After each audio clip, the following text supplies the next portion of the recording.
If you were to get actual back surgery tomorrow, then there would be a certain list of criteria that you need to follow after that surgery. You wouldn't be able to do heavy lifting. You wouldn't be able to bend. You wouldn't be able to do anything that potentially hurt your back. You would have to get people to help you to do certain things.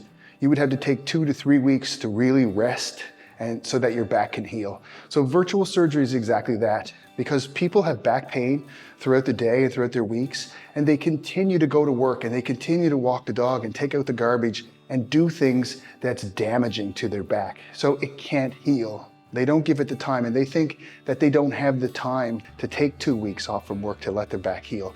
Because life is fast and life comes at them, and there's a lot of responsibilities.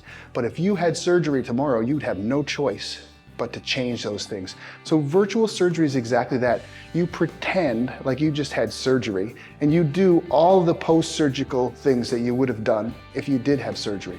So stop doing the lifting, stop doing the bending, stop overworking yourself, take some time off of work, get your family and your friends to help you doing things, and allow your back to heal up in a natural way without getting the surgery.